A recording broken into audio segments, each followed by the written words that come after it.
Good afternoon, everybody. Thanks for 100,000 US dollars. That's the award, the contract, at least one, that will go to an insurtech on May 19th here in Singapore. So just thank you for the plug. Collab is the program. So I'm going to do three things with you today. The first is I want to talk a little bit about who we are, and that's MetLife and LumenLab. I'm the CEO of LumenLab. Secondly, I'm going to do a little show and tell you a little bit more about some of the projects that we've been working on, trying to keep it interactive. And the third is I'm going to roll out a crystal ball and talk to you about where is Asia, the Asian consumer, going in the next 5 years. So I'll get right into it. Start with a little history lesson. So I worked for about 22 years in the technology industry, working for companies both big and small. And so when I got into insurance, people sort of looked at me and said, why? Why would you ever join an insurance company? And the history lesson is this: what is the only thing that insurance and innovation have in common? Anyone? Very, very little indeed, right? Their position in the dictionary is one. And indeed, when you think about insurance and innovation, maybe critical illness is something that comes to mind, but there really hasn't been a great history of it. So what we set out to do is to focus on disruptive innovation and other things that involve new business models. And without going over the chart, I think you've all seen the idea that rather than focus on solving yesterday's business model, let's focus on creating tomorrow's business solutions for tomorrow's customers. The InsurTech Asia landscape, as published by us, gives you a sense for how much activity has happened in the last few years and why all of a sudden insurance has become sexy again. And if you look at this, it varies from micro-insurance accelerators and labs, peer-to-peer, and a variety of other types of health insurance and life insurance companies. The investments that CB Insights have shown is that there's been about $5 billion of investment in the last 8 quarters, and it's a record number of VC deals, which means we need to externalize more as an industry. We need to do more deals, not just equity investing, but more deals with insurtechs. The reason why I moved to Asia in the first place from New York was twofold. The first is that we live in the experience economy. We as brands will be judged on the basis of how much value would we deliver through the experiences that we offer to our customers. You can't get away with being a deferred benefit category anymore. The experience economy is everything. I'm going to talk to you a little bit more about that later.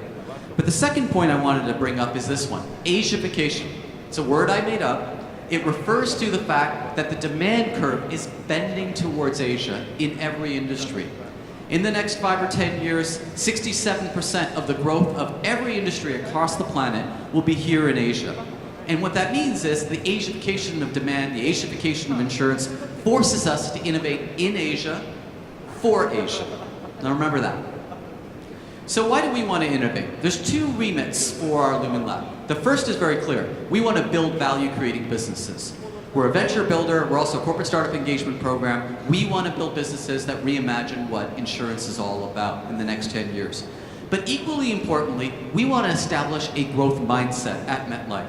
If you work for a large organization, no matter where you are, this is probably of most interest to you. How do I shift the mindset more towards thinking about the customer, to think more agilely about building businesses, and possibly reimagining my industry? To that point, I want you to focus on this middle line right here. That's kind of our mission. Using insights, how do we empathize with our customers' problems in order to create value? Creating value is the purpose of any innovation lab, and it is through this identification of customer problems that we get there. To do something different, you actually have to do something differently. And this gets to the other point, culture. One of the most important points that you will deliver in any innovation talk is you need to shift the mindset of your leaders. In particular, this is the original fintech, by the way. It's not the ones that you might think. This is Intuit. And Scott Cook isn't the typical cook that you'd expect to see. Our culture opens us up to allowing lots of failures while harvesting the learning. It's what separates an innovation culture from a normal corporate culture. Intuit very famously has been working on thinking about how does it encourage its people to reinvent itself, and it even sheds its old businesses as it needs to. To that end, what we created was a simple definition of what is innovation. It's exploration times experimentation. It's about looking for new solutions to existing problems, but then figuring out how to experiment extremely effectively. And what's equally important to our way of doing it are these 5 behaviors. These are the 5 things that any company needs to embed into its organizational culture. The idea of curiosity, expansivity, looking to build on others' ideas and looking curiously, intellectually at new areas to solve. The idea of experimentality, using the test and learn mindset. Moving quickly and with bravery. Put your hand up if you honestly say that your organization has all 5 of these characteristics in it. Unfortunately, in financial services, we don't have enough STEM graduates. We don't train enough STEM graduates in Singapore or in many parts of Asia. STEM teaches these 5 things. You can be a STEM graduate and have a very successful career in financial services because nobody knows how to do these things. Therefore, continue with your career as an engineer. So I want to move now to a little bit more about what have we done, and this is more the show and tell. Let me start with a little bit of who we are and some of the work that we've done across the globe in the US, across Asia, and some of the awards that we've won. Importantly, I want to refer to COLLAP, which is the Corporate Startup Engagement Program that was previously referred to, and Converse. And I'll show a little demo of that first in the world innovation right here. This is our current portfolio that we're going to share here today, and there's about 7 different things that we are actively working on. We may have had about 12 different inventions over the course of the last couple of years. There are areas around health, around aging, and around fintech. Since this is a fintech conference, I'm going to focus a little bit more on a couple of our fintech innovations. In particular, I'm going to share with you Converse. Let me set this up for you for a little bit. We were thinking about what are the new ways in which we could serve customers no matter where they are across emerging Asia. So we partnered with the Indian business and we said, rather than build branches and rather than provide not so good service experiences to people in a branch in a remote place, what if we were to use new technology like virtual reality? Now you can imagine that the servicing element of an insurance company has got a relatively low NPS. I'll give you the punchline.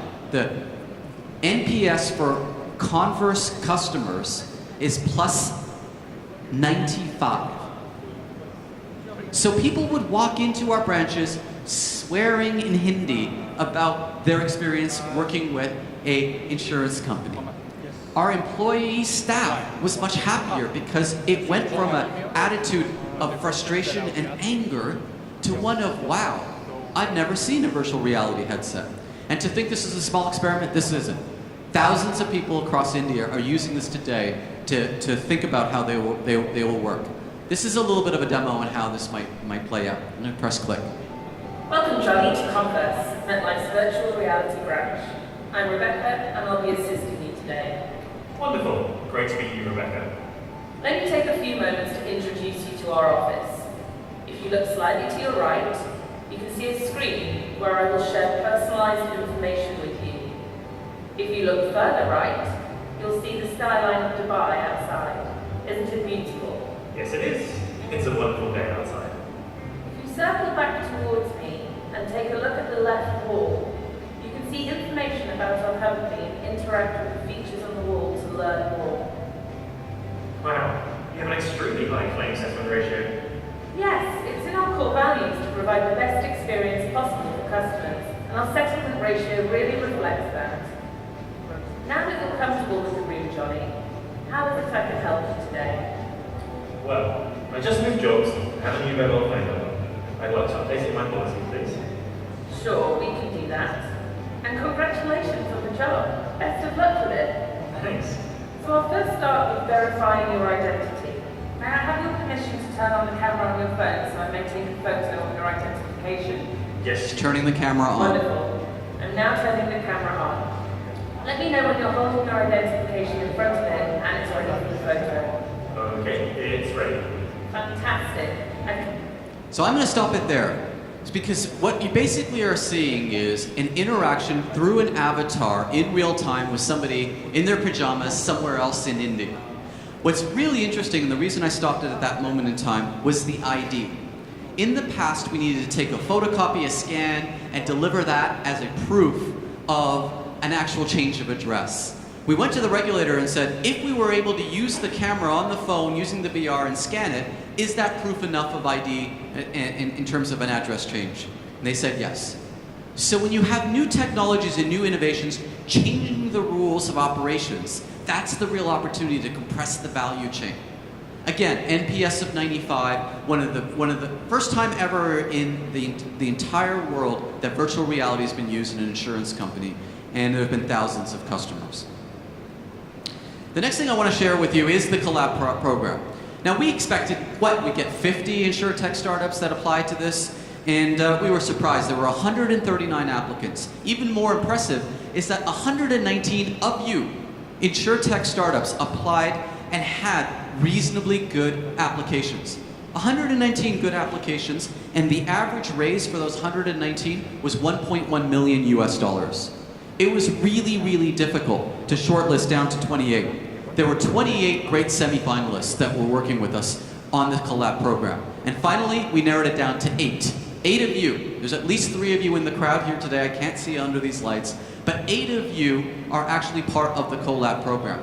And a lot of industry watchers have said that this has become the industry's best corporate startup engagement program so far. It's doubling every other programs in terms of applications and the different types of countries that it's coming from. The thing that makes it different is twofold. Number one, we published 16 real challenges that we face at the company. This isn't just about some hackathon to go innovate around blockchain. We had a known problem. We published it and said, hey, can you fix this problem we have with agent training? And then 2 companies in particular, they were Capability and Outsell, proposed to us their solutions, and we weighed them against each other.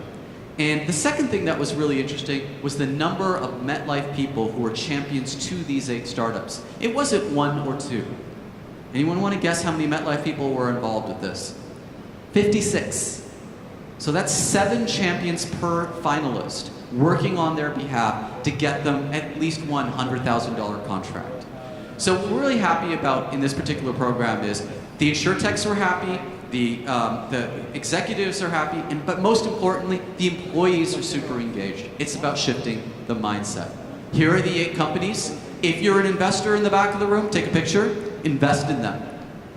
We're not a global top 10 insurance company, we're a global top 2. We're Fortune 39. When the Chief Innovation Officer says go invest in one of these companies, it's because we're going to do business with one of them, if not more. They're all around the world. We like all of them for different reasons, and we think it's great that they're going to build traction in the insurance industry. But this is just the start. We're going to do a collab again and again, and finally turn it into an innovation matching program like no other. Okay, finally, I'm here for the last few minutes to talk about the crystal ball. Crystal ball is because I think you're looking at what are some of the trends that are happening across Asia, and what does it mean for you as an insurtech? Let me start with this. Let's stop looking in the rearview mirror to figure out where we should go. It's preposterous. Kind of funny that the Nokia chairman should say this, but we have to start looking forward. Strategy which is based on incremental change to today doesn't work anymore. I don't care what industry you're in. I hope the management consultants in the room are listening. What really works is what's called a future-backed strategy approach. Let's look at 2020 or even 2022 and then work backwards to figure out what's going to change and then how do we adapt to it. How do you adapt as a financial services company, an insurance company, or as a fintech or insurtech? Think of it this way. We as financial institutions are trying to transform ourselves. We're like caterpillars turning into butterflies. You can be the cocoon supplier. And so here are the 8. Please do take a picture. These are the 8 trends. We've got a lot of original research went into this with almost 100 interviews. And the 8 trends are, you can read them off the table, the slide. Experience is everything, disappearing interfaces, intelligence everywhere, and rules beat humans. These have something to do with either artificial intelligence or user experiences. I don't have the time to go into detail about all of them, so I'm going to focus a little bit on experiences everything. On the bottom row, there are things around trust and risk are fluid. Non-traditional competitors are going to come into our industries. That's what this one says. This is about the gig economy. This is about health as being the real opportunity in life insurance. And then finally, the hidden thing that no one likes to talk about in Asian families, emotional health. Very important trend in the next 5 years. So let me get ahead to experiences everything. Frictionless relationships become the norm. Friction is penalized in everything that you do. If you are delivering friction to your customer in some way, shape, or form, you're done. And if you can actually alleviate a small bit of friction that a financial institution is providing, that's when we're interested. Radical simplicity. Make the experience the differentiator. UX is the new IP. And then finally, in our industry, time to value matters. Deliver value sooner. If you're an insurance company, we cannot just wait until the claim. You need to deliver value sooner. Thousands of customers have told us that value must be instant to be worth it, and attention is a rare commodity. Here's some data. Lemonade paid a claim in 3 seconds without paperwork. There's some KYC that can be done in less than 60 seconds. Read the EY and Bain. I can't believe they actually got together on this, so I think they said it in different ways. Very positive association for APAC customers. Any Shakespeare fans in the crowd? If you read Romeo and Juliet, your insurance policy is longer. McKinsey, revenue uplift enjoyed by customer experience leaders. Basically, I like to put it this way, forget the consultants. There will be a huge gap between the financial institutions who embrace digital and experiences everything at the top end of the spectrum, and then everyone else will be left behind. Be a cocoon supplier who helps us fix this. All right, so there's 5 themes. This is my grand finale. The 5 themes associated with an insurance company. Now, you might say, wait, this sounds pretty proprietary, Zia. Why is MetLife sharing this? Because we believe in open innovation. I happily share with all the other insurance companies that these are the 5 trends that affect our industry. I'll lay them all out and then go through them each one by one. Agent experience and transparency. Everyone talks about, hey, how is artificial intelligence or other types of technologies going to change the way in which agents interact? They're a little bit afraid of bots taking people's place. Now, there's no real need to worry on this one, because instead of having more of a Terminator approach, we think that the industry is going to move towards more of a Tony Stark.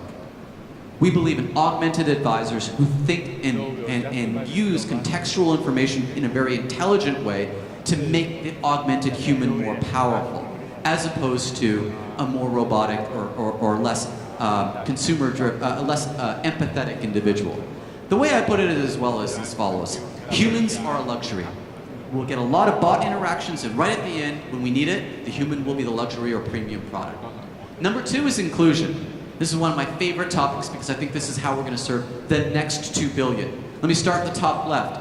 Emerging Asia. How are we going to go find a way to interact with people who need risk products in the villages and all across Asia? There's so much opportunity in emerging Asia, maybe 50% of the insurance opportunity in the next few years. On the right, this is an example of using telecommunications and prepaid cards to sell small micro bits of insurance that come automatically with your top-up card. Go talk to one of our companies, Democrats, to figure out how. This is for the aging. Can you get an insurance policy if you're 81 years old in Japan? No. Why not? Why can't you get term life? Well, actually, the actuarial tables end at 80. We never thought people would live to 125. I like to tell the story. There is a vertebrate. I did not study biology, so please don't call me on this. A vertebrate who has 98% the same DNA as us. It's a Greenland shark. They did some dating on the oldest living mammal vertebrate ever is 513 years old. Radical longevity is coming to humans. And by the things that we're doing to improve on healthcare and digital health, and the things that we're doing at a cellular level, within maybe 100 years, we will be in a position where the longevity of a large percentage of our population will increase dramatically. What's the point of life insurance if you live to 150? Finally, women. We believe that salaried women across emerging Asia is a really important risk pool because we want women to make more decisions than men. Performance for employees is a simple equation. If you want to drive performance, you need 3 things. You need physical health, you need financial wellness, and you need emotional health. And tying back to how do we deliver more emotional health to that individual to optimize performance is a key part of that. The 4th is, of course, AI and smart processes. I talked a little bit about that. Bridgewater is going to replace 75% of its staff in the next 5 years, or rather its management decisions using AI. This is a hedge fund in New Jersey, 75%. And finally, health. The flip side of life insurance is health, because if you could deliver better health outcomes, well, that's the point. That's what customers really want. They want to live longer, happier, healthier lives. So I want to end with a few predictions. In 2022, many of the interactions you have with brands will be automated. Many of your new products will be sold digitally. Women will buy more products than men. And we might actually have a blockbuster acquisition in this space. But it's up to you. You can light the way. It's your mandate as insurance industry professionals, as financial institutions, even as insurtechs, to move us from selling products to truly improving life. Thank you very much.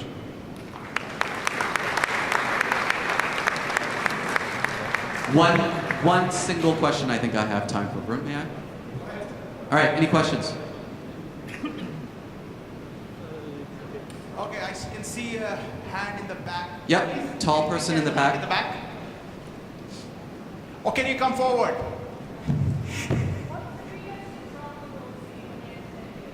What's the biggest disruption that we will see in the next 10 years? Can you put my slides back up, please? It's not what you think it is, guys. It really isn't. Across industry, for me, it's this. The number one thing that's going to happen is we will include far more people in far more countries, far more ways, in a more natural way, using technology into everything that we do. And that inclusion is the biggest remit and the biggest purpose that we have as financial institutions. I don't mean get more people to buy our products, but actually help people in their lives by thinking about the different underserved communities. That's probably the number one thing. Number two is the longevity issue around aging. Good question. Well, thank you for crowding the rafters here. It's really appreciated it. I'll be outside. Thanks again for the opportunity. Thank you, Zia.